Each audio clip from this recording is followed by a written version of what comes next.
The government also claims it's taken back the coastal town of Bin Jawad to the east of Tripoli after heavy shelling there. And there are now new reports coming in of rockets landing on Ras Lanuf. Growing concern there for the city's gas facilities, which, if they're bombed, could spell disaster for people living in and around the area. Well, Jackie Rowland joins us on the phone now from Ras Lanuf. Jackie, just giving us an update on what you're seeing and what you're hearing.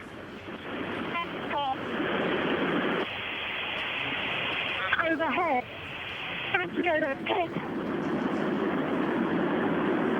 OK, we're having real problems communicating with Jackie there. Obviously, a lot going on in Ras Lanuf. We can see from the pictures clouds of smoke coming up from Ras Lanuf, and we are getting reports that Gaddafi's forces are bombing it. We will try and get Jackie back on the line a little later on.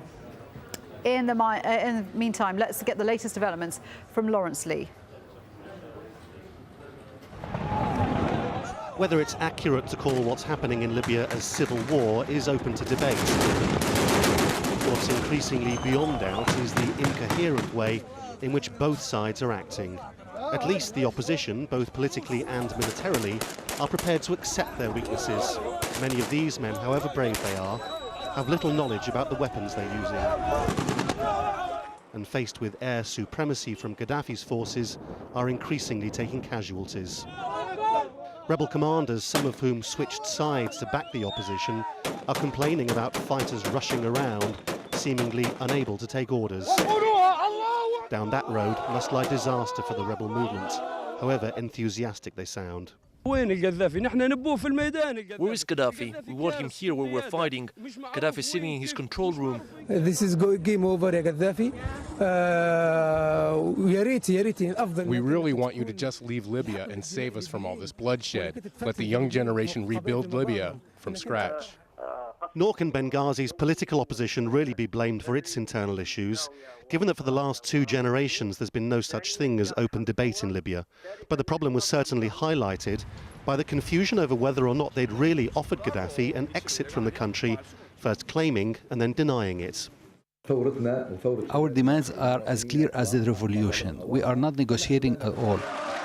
It says nothing for Gaddafi that he's unable to take more advantage of these weaknesses. His latest offer to talk to the media in Tripoli turned into a farcical speech behind a curtain in the middle of the night, in which he once again suggested there was no domestic opposition. It's a small group from Afghanistan, Algeria, Egypt and Palestine who entered cities. They recruited youngsters, juveniles under the age of 20, upon whom the law cannot even apply. How did they recruit them? They told them to chant, say Allahu Akbar. Perhaps he can get away with this kind of thing in Tripoli because so few people in the city have any idea about what's going on in the rest of the country. Lots of media inside Tripoli saying everything is okay, everything is ordinary. It looks ordinary at daytime, but I told you, people here are living by fear. The weaknesses of both sides, coupled with the terrible infrastructural problems of Libya, mean that chaos reigns. Food shortages, medical shortages, civilians fleeing towns in terror, destinations unknown. This is how failed states happen. Lawrence Lee, AlJazeera. And the latest pictures coming out of Libya show a sustained and heavy airstrike on the oil port of Ras Lanuf.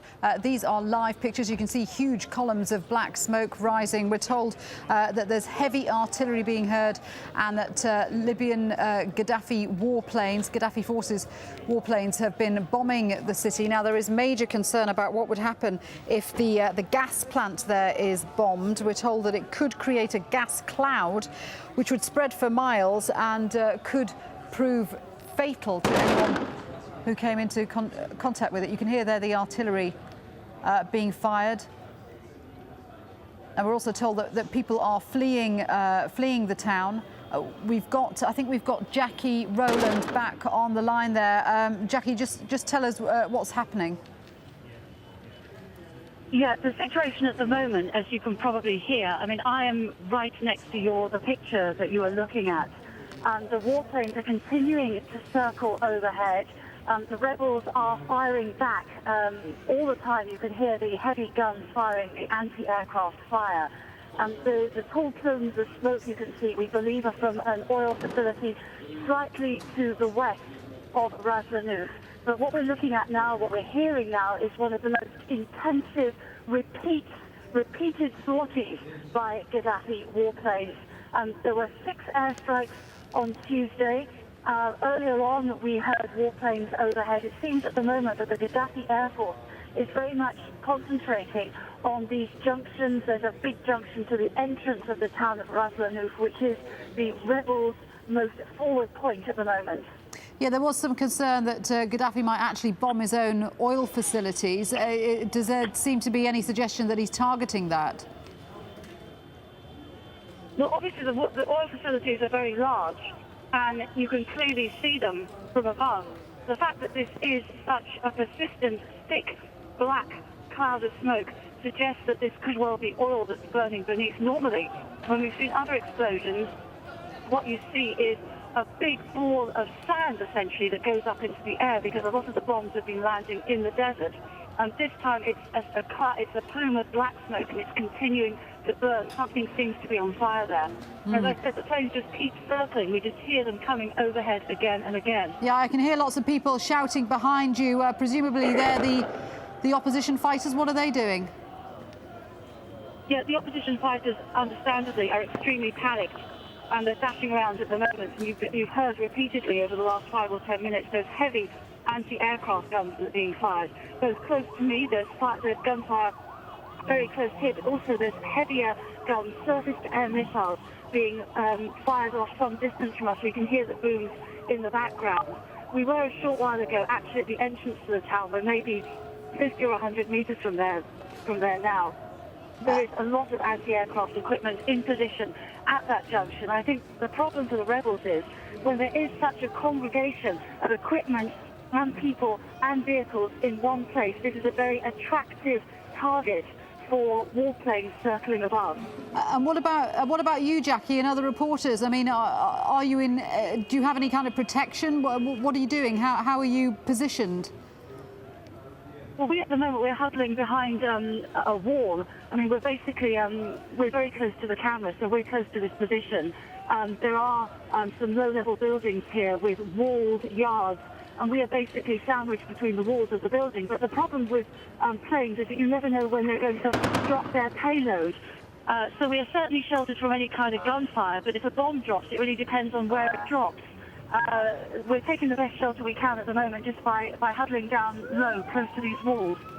Yeah, and we can just hear a siren going off in the background there. Are there any, non-combative residents in Ras Lanuf, or have they all left?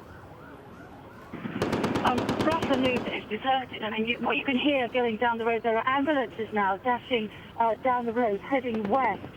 This is the second motorcade of ambulances that we've heard in probably the last about 15 minutes.